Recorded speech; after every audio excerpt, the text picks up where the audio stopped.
আসসালামু আলাইকুম প্রিয় ফুটবল ফ্যান্স। ট্রান্সফার মার্কেটে বেশ কয়েকটা দিন আসলে সময় ব্যয় করার পর অনেক অপশন দেখার পরে ইন্টার মিলান শেষ পর্যন্ত তাদের ডিফেন্সে রিইনফোর্সমেন্ট হিসেবে একজন সেন্টার ব্যাককে দলে নিয়েছে এবং তিনি একজন আর্জেন্টিনিয়ান সেন্টার ব্যাক, যাকে কেন্দ্র করে অনেকে জানতে চেয়েছেন।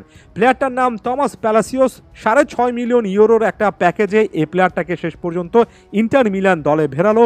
2003 সালে জন্মগ্রহণ করা এই প্লেয়ারটার বর্তমান বয়স মাত্র 21। প্রায় 5 বছরের একটা ডিলের কথা বলা হচ্ছে। স্বাভাবিকভাবে একজন আর্জেন্টাইন ডিফেন্ডার, বিশেষ করে এখানে ডিফেন্ডার শব্দটাতে অনেক বেশি করে আসলে এমফাসাইজ করতে চাই, গুরুত্ব দিতে চাই।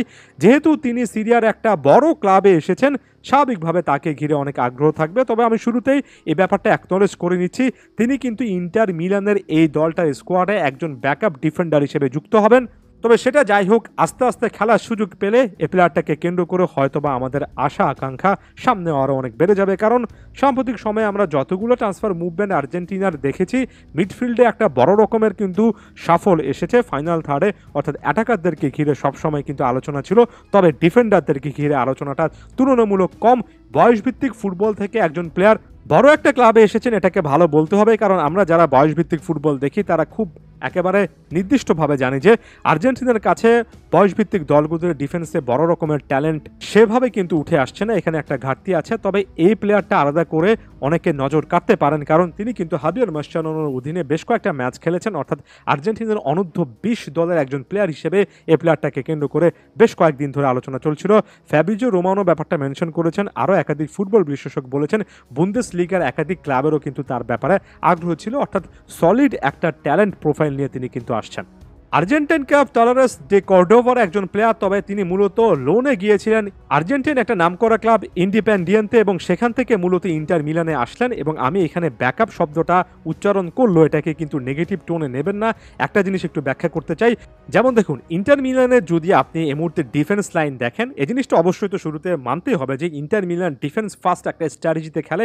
এখানে ডিফেন্সে বারবার করে তারা কিন্তু স্কোয়াড গভীরতা অনেক বেশি করে ধরে রাখতে চায়। যেমন সেন্টার ব্যাক হিসেবে স্টেফেন ডিভ্রেই যে নামে ডাকুন না কেন, তিনি কিন্তু খুবই ইম্পর্টেন্ট একজন ফুটবলার। তবে এই ডাচ ফুটবলারের বয়সটা 32 হয়ে গিয়েছে। অন্যদিকে ইতালিয়ান ফুটবলার ফ্রান্সিসকো অ্যাসারবি, তার বয়সটা কিন্তু 36 হয়ে গিয়েছে। ডিভ্রেই এবং অ্যাসারবি এই দুজনের বয়সটা যেহেতু আসলে 30-এর কোটা পেরিয়ে গেছে, ডিফেন্সে একটা ফ্রেশ ব্লাড দরকার ছিল সেন্টার ব্যাক পজিশনে, এবং এটার জন্য অন্তত 6 থেকে 8টা প্রোফাইল ইন্টার মিলান গত কিছুদিন ধরে দেখেছে। শেষের দিকে এসে এই সিদ্ধান্তটা নিয়েছে।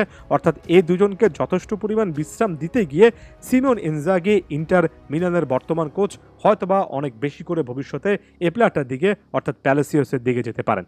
টিয়াগো টমাস প্যালেসিওস মূলত একজন লেফট ফুটেড সেন্টার ব্যাক। বা পায়ে তার ভালো রকমের বল প্লেইং স্কিল আছে এবং বড় মতো আর্জেন্টাইন ডিফেন্ডাররা যে জায়গা থেকে হাইলাইটেড হন, ওই যে বল পায়ে একটা দক্ষতা, বলটা পায়ে রাখার একটা ক্ষমতা, সেটা আছে। তার ড্রিবলিং 1 ভার্সেস 1 সিচুয়েশনে বেশ কয়েকটা ক্লিপে দেখলাম যথেষ্ট ভালো বলে মনে হয়েছে।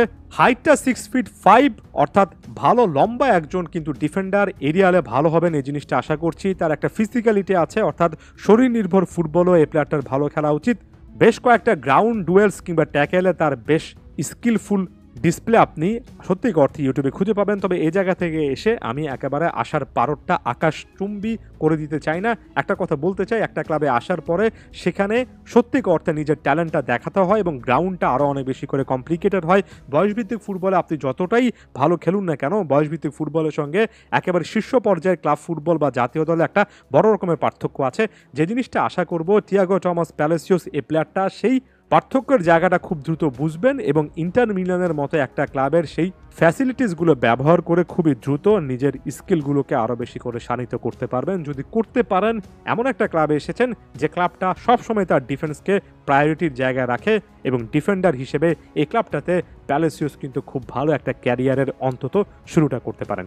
সামনে এই প্লেয়ারটা সম্পর্কে পজিটিভ আরও অনেক আপডেট পেলে আপনাদের জানানোর চেষ্টা করব। ধন্যবাদ সবাইকে।